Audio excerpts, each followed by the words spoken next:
اوقات کچھ نعتیں ایسی پڑھی جاتی ہیں جن میں نبی کریم صلی اللہ علیہ وسلم کے روضہ اطہر کی جالیوں کو چومنے کی ترغیب ہوتی ہے، تو کیا یہ اس طرح کی نعتیں پڑھنا صحیح ہے؟ دیکھیں، پہلے تو میں یہ مسئلہ واضح کر دوں کہ بچی نے کویسچن کیا کیوں ہے۔ مسئلہ یہ ہے کہ نبی کریم صلی اللہ علیہ وسلم کی بارگاہ میں جب کوئی حاضر ہوتا ہے تو وہی ادب درکار ہے جو آپ کی حیات ظاہری میں مطلوب شرع تھا۔ صحابہ کرام علیہم الرضوان بڑی احتیاط کے ساتھ، ایک فاصلے کے ساتھ سرکار کے سامنے بیٹھا کرتے تھے، حرکت بھی نہیں کرتے تھے، انتہائی مؤدب، نگاہیں جھکی ہوئیں۔ صرف صدیق اکبر عمر فاروق رضی اللہ تعالی عنہما یہ چند اور صحابہ تھے کہ جو نگاہ اٹھا کے سرکار کے چہرے انور کی طرف دیکھنے کی ہمت رکھتے تھے، باقی صحابہ نگاہ بھی جھکا کر رکھتے تھے۔ اتنی زیادہ ایک رعب اور دبدبے کی کیفیت ہوا کرتی تھی۔ تو ہمارے علماء نے، جو محتاط علماء ہیں، جو عاشق رسول علماء ہیں، جو سرکار کے آداب سے بہترین واقف ہیں، انہوں نے حکم شرع یہی بیان فرمایا کہ جب سرکار کے روضہ اطہر پر حاضری کا شرف حاصل ہو تو سنہری جالیوں سے 4-5 گز کے فاصلے پر کھڑے ہوں، انتہائی ادب سے سلام عرض کریں، اللہ کی بارگاہ میں دعا کریں، کچھ قرآن پڑھنا قرآن پڑھیں اور پھر رخصت ہو جائیں۔ جیسے اعلیٰ حضرت امام اہل سنت نے سنہری جالیوں کو ہاتھ لگانے کو بھی بے ادبی قرار دیا ہے۔ فتاوی رضوی اٹھا کے پڑھ دیں، میں اپنے پاس سے بیان نہیں کر رہا ہوں۔ تو لہٰذا اب اس کی روشنی میں اب وہ بچی کا کویسچن آپ کو سمجھ میں آیا ہوگا، سب کو سمجھ میں آیا ہوگا کہ اگر کوئی سنہری جالیوں کو چومنے اور ان کو چھونے کی ترغیب دے رہا ہے تو وہ تو گویا کہ جو محققین اور عاشق رسول علماء نے ایک مسئلہ لکھا اس کے خلاف بظاہر ترغیب دے رہا ہے، تو کیا حکم شرع ہوگا؟ تو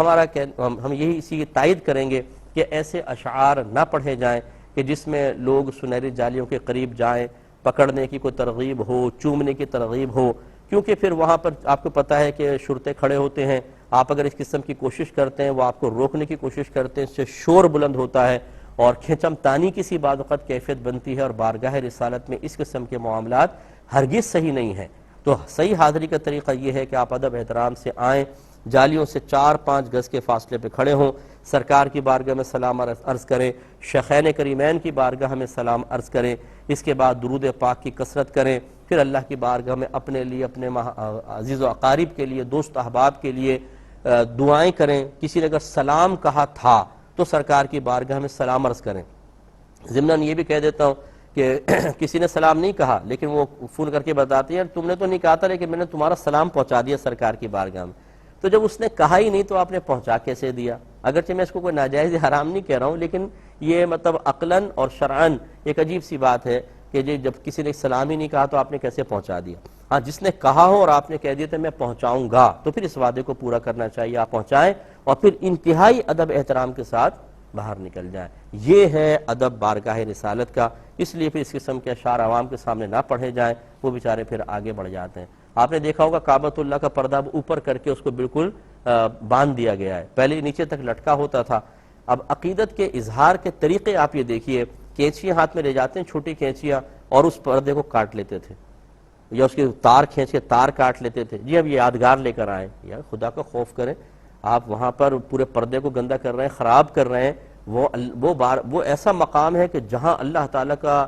بارگاہ کا رعب اور دبدبہ قلب پہ طاری ہونا چاہیے، اپنے گناہوں کو انسان یاد کرے، اور آپ وہ پردے کاٹ رہے ہیں۔ اس لیے پھر اس کو اوپر کیا گیا کہ بھئی ان کے تو شر سے ایسی محفوظ ہوگا یہ پردہ۔ تو اگر یہ حکم شرع عام کر دیا جائے کہ جیسی چاہے آپ وہاں پر حرکت کریں اور ہر شخص اپنی عقیدت کے اظہار کو اپنے موڈ اور مزاج کے مطابق کرنے کی کوشش کرے، تو میں آپ سے صحیح عرض کرتا ہوں کہ وہ سنہری جالیاں اپنی جگہ ٹکی ہوئی نظر نہیں آئیں گی، اس کے بھی ٹکڑے توڑ توڑ کے لے آئیں گے کہ چلو جی برکت کے لیے اپنے گھر پہ رکھیں گے۔ اس لیے خلاصے کلام یہ ہے کہ ادب بہت زیادہ درکار ہے، اور اس ادب کو قائم کرنے کی ترغیب دینے والے وہ لوگ ہیں جن کے عشق رسول کے عین تک بھی آپ اور میں نہیں پہنچ سکتے۔ میں دعوے سے کہتا ہوں اتنے محقق علماء اور اتنے عاشق رسول علماء تھے جنہوں نے ادب بیان کیا ہے۔ اس لیے یہی ادب ہے، یہی عشق ہے، اور یہی سرکار کی بارگاہ کے ادب کا تقاضا ہے، جس کو ہمیشہ ملحوظ رکھا جائے۔